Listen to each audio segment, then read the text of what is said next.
4, 5, 6, 7, 8, 9, 10, 11. Qui est contre? 1, 2, 3, 4, 5, 6, 7. Qui passe? Le sous-amendement est adopté.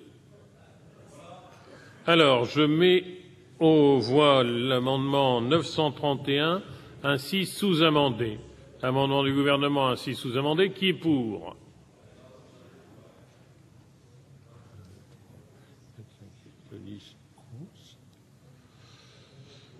Bien. Qui est contre l'amendement du gouvernement ainsi sous-amendé? 1, 2, 3, 4, 5, 6, 7, 8, 9, 10, 11. 11, c'est ça? Oui. Alors, on va faire une vérification assis debout. Alors, qui est pour l'amendement 931 ainsi sous-amendé?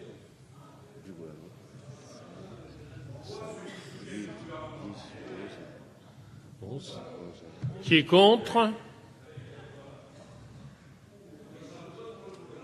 2, 3, 4, 5, 6, 12.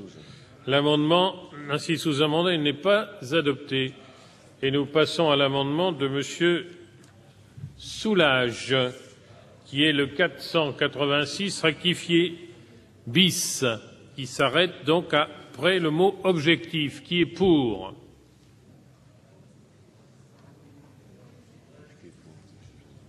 Il n'y a personne de pour? Bon, non, mais moi, ça ne me dérange pas. Hein, le tout, c'est... Non, on vote maintenant. Alors, on vote sur le 486 rectifié bis. Qui est pour? 1, 2, 3, 4, 5. Qui est contre? L'amendement 486 rectifié bis est adopté. Nous en arrivons à l'amendement 706 qui est présenté pour le groupe socialiste par Roland Courteau.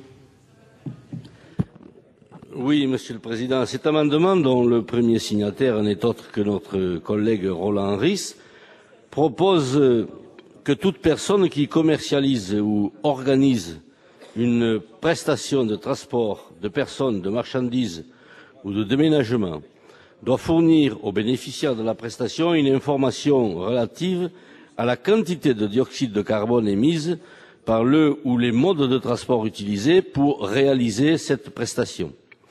Des décrets fixent le champ et les modalités d'application de ces dispositions, notamment le calendrier de leur mise en œuvre, selon la taille des entreprises de transport, les méthodes de calcul des émissions de dioxyde de carbone et la manière dont le bénéficiaire de la prestation est informé. En fait, il s'agit là d'adopter la proposition faite par l'Observatoire Énergie, Environnement, Transport dans le cadre du Grenelle de l'environnement. Moi, je vous ai compris ça. Merci. Monsieur le rapporteur. Alors, mes chers collègues, cet amendement reprend opportunément les propositions formulées par l'Observatoire Énergie Environnement des Transports. Il s'agit d'ailleurs d'un amendement que j'avais moi-même proposé. Je pense que vous vous en souvenez.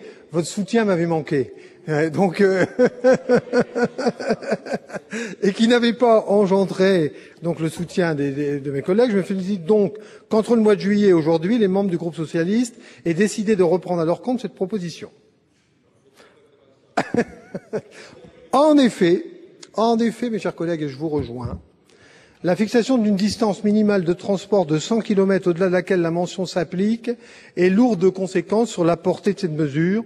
Dès lors, choisir un seuil lié à la distance, quel qu'il soit, n'est pas une solution pertinente.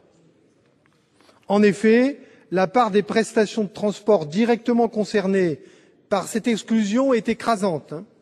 Côté voyageurs, si on parle transport régional et transport urbain, c'est 80% des voyageurs qui sont transportés, qui sont exclus. Si on parle côté marchandises, c'est de l'ordre de 60% du tonnage transporté qui est exclu. D'accord ?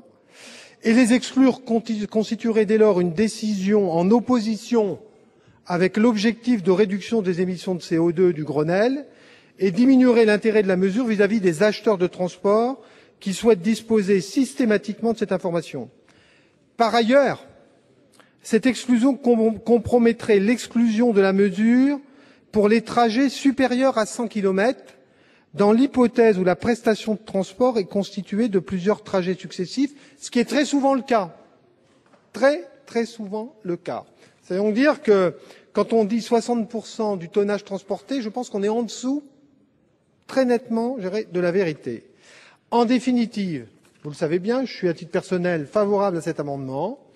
Et je souhaiterais toutefois, je dirais, qu'il y ait un débat et qu'il y ait un examen attentif de l'ensemble de nos collègues et souhaiterais à cette occasion avoir l'avis du gouvernement. Merci, monsieur le rapporteur. Madame la ministre.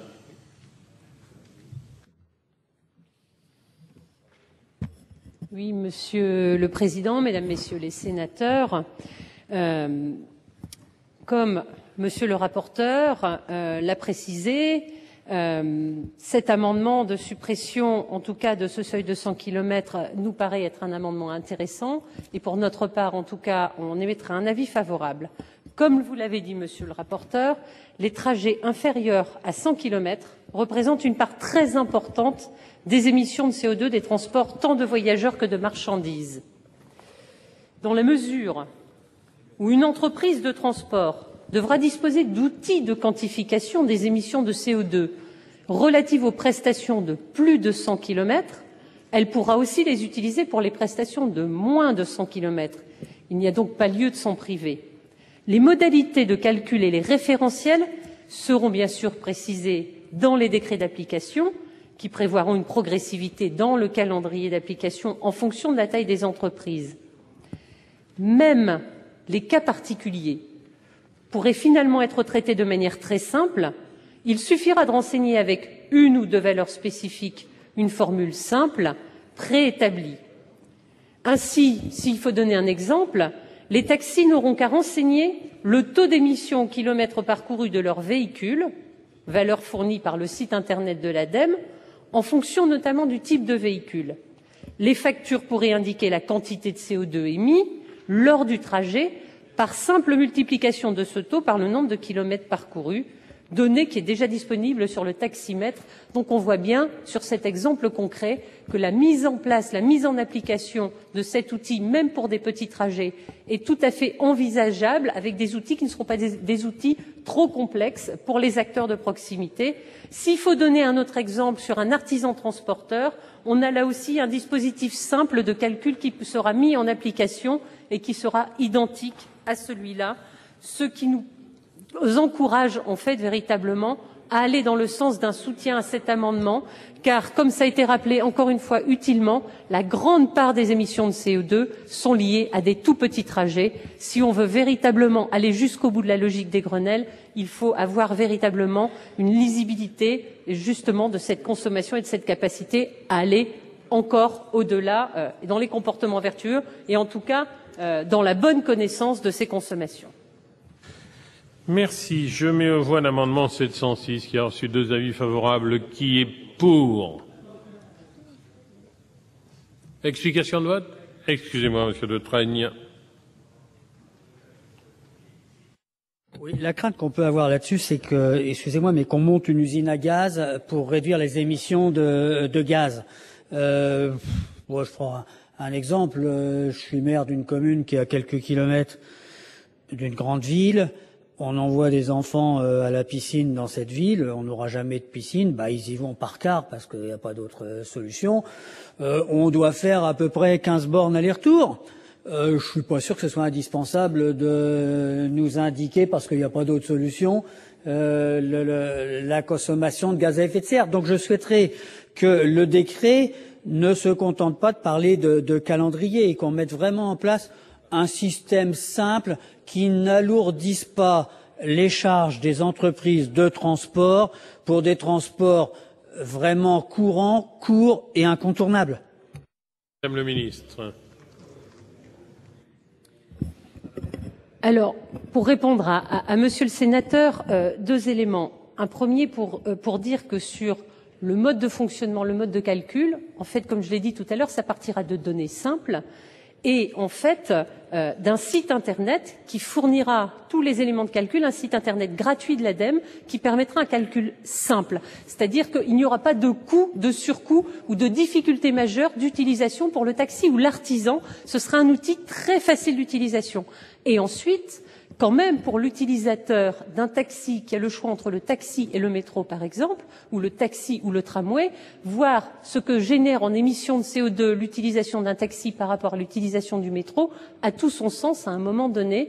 Et il me semble que si, au travers des outils existants, je parlais des taxis et des taximètres, ils ont déjà l'outil, ils ont déjà le boîtier, il suffit simplement de modifier, d'apporter une donnée supplémentaire pour faire en sorte que ça puisse s'appliquer. La base de données sera simple d'utilisation, gratuite, mise en place par l'ADEME. On voit bien que le système, très rapidement, sera simplifié, clarifié et permettra de fonctionner correctement.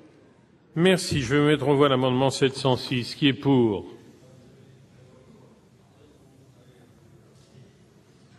Qui est contre? Il est adopté.